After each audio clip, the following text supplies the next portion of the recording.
ఇందు నిమిత్తం అందరూ నాయన ప్రాణత్యాగం చేసిన వారందరినీ కూడా నాయన తండ్రి మీరు జ్ఞాపకం చేసుకుని నాయన వారికి అంత ధన్యకరమైన అయ్యా తండ్రి నాయన పరలోక యోగం వారికి దయచేయమని ప్రార్థన చేస్తున్నాం. అలాగనే నా నాయన తండ్రి నాయన మరి మీరు మా రక్షణ కొరకు చేసిన త్యాగాన్ని కూడా నాయన దేశం గుర్తించినట్లు పరిల్ల చేయమని వారి జ్ఞానాన్ని వికాసింప చేయమని ప్రార్థన చేస్తున్నాం. అలాగే నాయన రానున్న రోజుల్లో దేశం మరింత నాయన తండ్రి సురక్షితంగా ఉన్నట్లు ఆ దేశం మరింత క్షేమంగా ఉన్నట్లు నాయకులందరూ కూడా నాయన సుస్థిరమైన పరిపాలన ఇచ్చినట్లు అయ్యా తండ్రి నాయన బానిసత్వపు సంఖ్యల నుంచి ఎలాగైతే ఇచ్చావో మరలా అలాగేనే నాయన తండ్రి జాగ్రత్తగా నాయన ఆ యొక్క స్వాతంత్రాన్ని కాపాడుతున్నట్లు అలాగే ప్రభా తండ్రి నాయన స్వార్థపరితమైన అయ్యా తన ఆలోచనలు నాయన లేని నాయకులను నాయన ఇవ్వమని ప్రార్థన చేస్తున్నాను నాయన. అలాగే ప్రభా తండ్రి మరి నాయన మేమందరము నాయన తండ్రి దేశం దీవిస్తున్నాం. ఇదే లౌకిక రాజ్యం అని బాధనైతే ఉంది కానీ నా నాయన లౌకిక తత్వంలో కనపడని నాయకులు కనిపిస్తున్నారు కనుక దేవా రానున్న రోజుల క్రైస్తవుల ఉనికి అన్ని విషయాలలో కూడా నాయన తండ్రి అందరూ కూడా నాయన సహోదర భావం కలిగి ఉన్నట్లుగా నాయన చక్కని పరిపాలన ఇప్పించమని అలాగే ప్రభా క్రైస్తవులకు ముఖ్యంగా నాయన అయ్యా తండ్రి నాయన స్వేచ్ఛలో రాజ్యాంగంలో ఏదైతే రాసి ఉంచావో బాబు అయ్యా రాయించావో నాయన అయ్యా తండ్రి నాయన అలాగే జరిగినట్లు సహాయం చేయమని ప్రార్థిస్తున్నాను. ఆయన ఎవరు తెలివితేటలు తగినట్లుగా వారు రాజ్యాంగాలు సవరించుకోకుండా దయచేసి ప్రభా తండ్రి నాయన ప్రతి నాయన తన మతానికి ప్రతి మనిషికి ప్రతి వర్గానికి నాయన న్యాయం జరిగినట్లుగా వారి ప్రాణాలు చక్కగొన్నట్లుగా నాయన కృప చూపించమని ఈ సంవత్సరం నాయన బహు ఆశీర్వాదకరంగా నాయన ఉండడానికి సహాయం చేయమని అయ్యా తండ్రి నాయన ఎంతమంది ప్రాణాలను నాయన తండ్రి నాయన బలి తీసుకుంటున్న యువతను కాపాడమని ప్రార్థన చేస్తున్నాను. రానున్న రోజుల్లో మంచి తెలివితేటలు కలిగిన నాయకులు అవ్వాల్సిన బిడ్డలందరూ కూడా అయ్యా తండ్రి ఆత్మహత్యలు పాల్పడి నాయన ప్రమాదాలు పాల్పడి యువతను నాయన తండ్రి అపరాధం మింగేస్తూ ఉంటుండగా వారికి కూడా మంచి రక్షణ కల్పించమని ప్రార్థిస్తున్నాను. ఇప్పుడు జెండా ఎగరేస్తూ సహాయం చేసి మాలో దేశం నాయన తండ్రి నిమిషం స్వాతంత్ర్యం యొక్క విలువను అన్నింటినీ జ్ఞాపకం చేసుకుని గొప్ప చూపించమని యేసు పరిశుద్ధ నామం అడిగి వేడుకుంటున్నాను.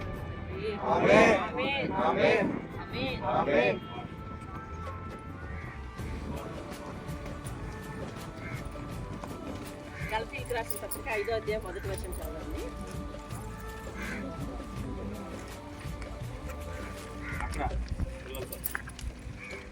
గలతీయులకు రాసిన పత్రిక 5వ అధ్యాయం 1వ వచనం చదువుతాను నేను. చెప్తాం మనందరం. ఈ స్వాతంత్రము అనుగ్రహించి క్రీస్తు మనలను స్వతంత్రులుగా చేసి ఉన్నాడు. కాబట్టి మీరు స్థిరముగా నిలిచి మరలా దాస్యమును కాడి క్రింద చిక్కుకొనకుడి. దేవునికి స్తోత్రం కలుగును. దేవుడు చెప్పిన మాట, క్రీస్తు మనకు స్వాతంత్రం అనుగ్రహించాడంట. మరలా దాస్యం అనే కాడి కిందకి వెళ్ళొద్దు అని బైబిల్ చెప్తుంది. అంటే క్రీస్తు పాపం అనే దాస్యాన్ని ఆ కాడిని విరగొట్టి మనం స్వతంత్రం చేశాడు. పాపం మన మీద రాజ్యం ఏలలేదు. ఎందువల్లంటే క్రీస్తు వల్ల. కాబట్టి మీరు మరలా పాపం చేసి ఆ పాపం అనే దాస్య కాడి కిందకి వెళ్ళకండి అని మాట హెచ్చరిస్తుంది. ఈరోజు దేశం అంతా ఒక మాట చెప్తుంది, ఏమనంటే బానిసత్వం అనే కాడి కింద నుంచి మనం వచ్చాం కాబట్టి మళ్ళీ అదే బానిసత్వం అనే కాడి కిందకు మనకి మళ్ళీ వెళ్ళకండి. ఈ స్వాతంత్రంను ఆ సమరయోధులందరూ అనుగ్రహించారు. కాబట్టి వారందరినీ ఈరోజు జ్ఞాపకం చేసుకున్నాం. అలాగే మనము మన కొరకు ప్రాణత్యాగం చేసిన క్రీస్తుని కూడా జ్ఞాపకం చేసుకుని మనము పాపం అనే దాస్యపు కాడి కిందకు మనం వెళ్లకుండా దేవుడు మనకిచ్చిన స్వాతంత్రాన్ని అలాగే దేశం మనకిచ్చిన స్వాతంత్రాన్ని అన్నింటినీ కూడా అర్థం చేసుకుని బాధ్యత గల క్రైస్తవులుగా అందరి కొరకు ప్రార్థన చేస్తూ మనం మన ఆత్మీయ జీవితాన్ని కొనసాగించుకుందాం.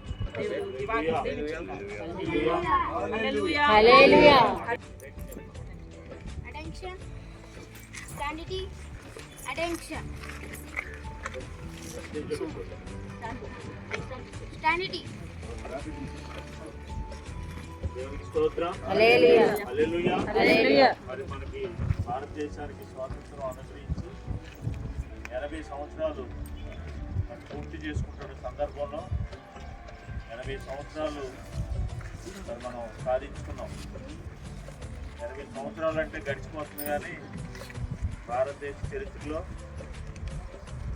అనేకమైన పరిస్థితులు మనం కళ్ళారా చూస్తున్నాం. ఏదైతే లౌకిక రాజ్యం అనుకున్నామో ఆ లౌకిక రాజ్యం అనేది పూర్తి స్థాయిలో పాలకుల వల్ల అమలు కావట్లేదు. ఈ రోజైనా భారతదేశం 80 సంవత్సరాల్లో ఈ విధంగా ఉండగలిగిందంటే అది కేవలం క్రైస్తవులు ఈ భారతదేశ ప్రపంచం కోసం చేసిన ప్రార్థనే. ఎందుకంటే ఈ లోకానికి వెలుగై ఉన్న దేవుడు ఈ లోకాన్ని నిర్మించాడు, పునాదులు వేశాడు, జీవం పోసి మనుషులు నిర్మించి ఈరోజు ఈ విధంగా భూమి మీద ఉండగలిగాడు. ఇక బైబిల్ గ్రంథంలో కూడా రాసిబడిన ఉన్న ప్రకారం మరి 80 సంవత్సరాల స్వాతంత్రాన్ని ప్రతి ఏడాది ఆగస్టు 15 అయితే జెండా ఎగరేసుకున్నాం, సెల్యూట్ చేస్తున్నాం, దేశభక్తిని అందరిలో చాటుకుంటున్నాం. కానీ దేశం అయితే ఇప్పుడు చూస్తే ఉన్న పరిస్థితుల్లో చాలా అత్యంత క్లిష్టమైన పరిస్థితుల్లో కొనసాగుతుంది. ఎందుకంటే అనేకమైన మత కలహాలు, అసలు లౌకిక రాజ్యం అన్నారు, ఆ లౌకిక రాజ్యం అనేది ఏమీ మన భారతదేశంలో పూర్తిగా కనిపించట్లేదు. భారతీయ జెండాకి చాలా విలువ ఉంది, ఈ జెండాకి చాలా ప్రాముఖ్యత ఉంది, ఈ జెండాకి చాలా గొప్ప విశిష్టత ఉంది. ఎందుకంటే దాన్ని ఆ విధంగా రూపొందించారు. కానీ ఆ జెండా ఈరోజు అంటే భారతీయ జెండాని ఒకప్పుడు అంటే ఒక 10 సంవత్సరాలు వెనక్కి వెళ్తే ఈ జెండాని ఎట్టి పరిస్థితుల్లో మనం తాకడానికి కానీ, దాన్ని మట్టడానికి కానీ, దాన్ని ఇంకో విధంగా ఉపయోగించడానికి కానీ ఎటువంటి అవకాశాలు లేవు. ఒక జిల్లా కలెక్టరో లేకపోతే ఒక మంత్రి కానీ, ప్రభుత్వ ఉన్నతాధికారి కానీ దాని కారుకి ఆ ఫ్లాగ్ పెట్టుకుంటే అది ఉదయం 6 గంటలకు ఫ్లాగ్ ఓపెన్ చేస్తే సాయంత్రం చీకటి పడే లోపల ఫ్లాగ్ క్లోజ్ చేసేయాలి. అటువంటి జెండాని ఈరోజు ఎక్కడ పడితే అక్కడ విచ్చలవిడిగా, ఎవడు పడితే ఆడే విచ్చలవిడిగా, ఏ ఇంటి మీద పడితే ఆ ఇంటి మీద ఎగరేసే పరిస్థితి కంటిన్యూస్గా అది ఎగురుతూనే ఉంది. ఈరోజు ఎట్టి పరిస్థితులు చీకటి పడితే ఆ జెండా ఎట్టి పరిస్థితి ఎగరడానికి లేదు. రాజ్యాంగంలో, భారతీయ రాజ్యాంగంలో భారతీయ జెండా కోసం, ఈ స్వాతంత్రం కోసం మనకు వచ్చిన రాజ్యాంగ హక్కుల కోసం రాయబడం అన్నటువంటి పరిస్థితి వాళ్ళు లేదు.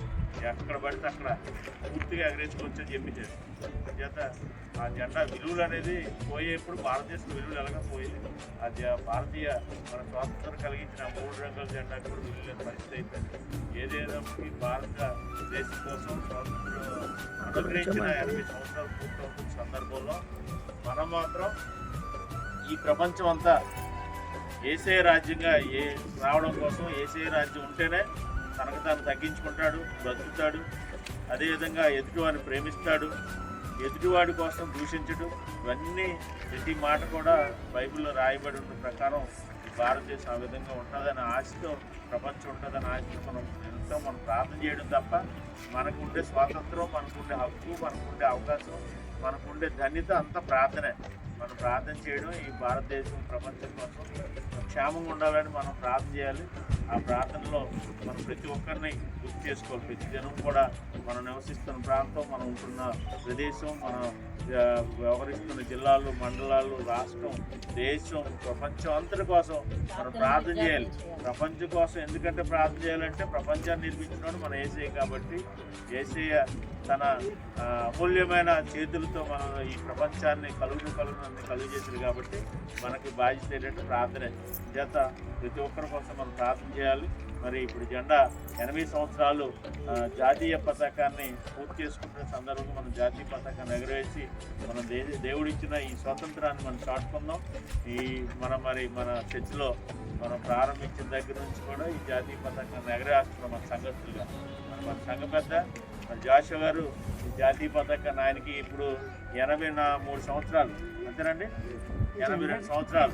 అంటే స్వాతంత్రానికి రాకముందే 2 సంవత్సరాల ముందే నేను స్తోత్రం. చేత 80 సంవత్సరాలు పూర్తయింది. 80 సంవత్సరాలు పూర్తయినా 82 సంవత్సరాల ఏటలో ఆయన 80 సంవత్సరాల జాతీయ పతాకాన్ని ఎగరవేస్తున్నారు. స్తోత్రం. అంటే 2 సంవత్సరాలు ఆయన బ్రిటిష్ ఆయన ఉన్నారు. అంటే ఆయన మనకి స్వతంత్ర సమరయోధుల కింద లెక్కే. ఎందుకంటే 80 సంవత్సరాల ముందు కాబట్టి స్వాతంత్ర ఆ స్వాతంత్రంలో గాంధీ గారు, ఒక లాల్ బహదూర్ శాస్త్రి వీళ్ళే కాదు పోరాటం చేసింది. ఈ భారతదేశం నుండి ప్రతి ఒక్కరు కూడా స్వాతంత్ర పోరాటంలో భాగస్వాములు. ఆ రోజు ప్రతి ఒక్కరు భాగస్వామి చేస్తే ఆ స్థాయిలో ఉన్న వాళ్ళందరూ కూడా చేత ఆయన స్వతంత్ర సమరయోధులు. చేత ఆయన జాతీయ పతాకాన్ని మన సంఘ పెద్దగా ఎగరేయాల్సిందిగా సంఘం తరఫున దేవుని పేరట ఆహ్వానిస్తున్నాం. దేవునికి స్తోత్రం. హల్లెలూయా. జెండా పైకి వెళ్తున్నప్పుడు ఎగరేసినప్పుడు అందరూ సెల్యూట్ అంటే సెల్యూట్ చెప్పాలి. నువ్వే సెల్యూట్ చెప్పాలి. నిల్చో రండి.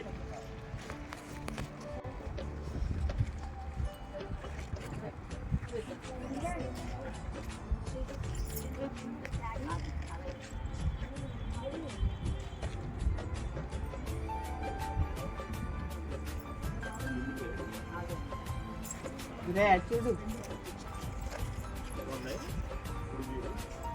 వెళ్ళండి. అలాగే మీరు పైకి వెళ్ళండి చెప్తాను. ఇప్పుడు దీని లాగండి. ఓకే పైకి వెళ్ళండి. ఇంకా పైకి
मंगलदायक जय हे भारत भाग्य विधाता जय हे